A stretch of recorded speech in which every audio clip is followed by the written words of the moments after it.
भारत र पाकिस्तानको युद्ध चर्किरहेको छ। भारतले अपरेसन सिन्दूर नामक सैन्य कार्यवाही सुरुवात गरी पाकिस्तान र पाकिस्तान प्रशासित कश्मीरका विभिन्न स्थानहरूलाई लक्षित गरेपछि विश्वभर चिन्ता व्यक्त गरिएको छ। यसको प्रत्यक्ष प्रभाव नेपालमा पर्ने सम्भावना निकै प्रबल छ।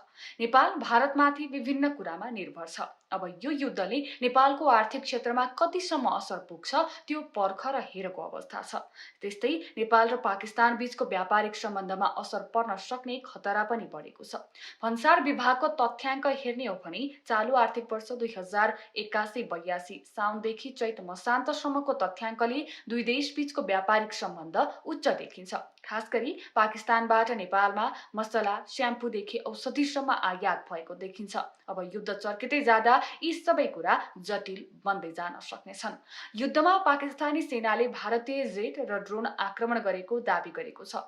भारतले पाकिस्तान प्रशासित कश्मीरका विभिन्न स्थानहरूलाई आतंकवादी प्रशिक्षण शिविर भएको आरोप लगाएको छ। जवाफमा इस्लामाबादले भारतीय सेना लक्षित आक्रमण गरेको र केही लडाकु विमान खसालेको दावी गर्दै भारतको आक्रमणलाई युद्ध निम्त्याउने कार्य भनेको छ।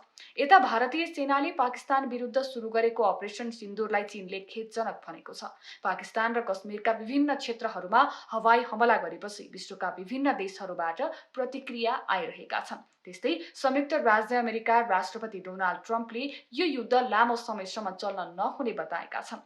अमेरिकी प्रशासनले दक्षिण एसियामा बढ्दो सैन्य तनावबारे नजिकबाट निगरानी गरिरहेको जनाएको छ। यसैगरी भारतका लागि इजरायलका राजदूत रेउवेन अजारले मे 7मा सामाजिक सञ्जाल एक्समा लेख्दै भारतको कदमको समर्थन गरेका छन्।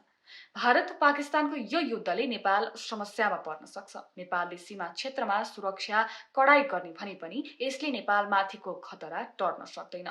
युद्ध चर्किरहँदा अब नेपालले भोग्नुपर्ने नतिजा हेर्न बाँकी नै छ।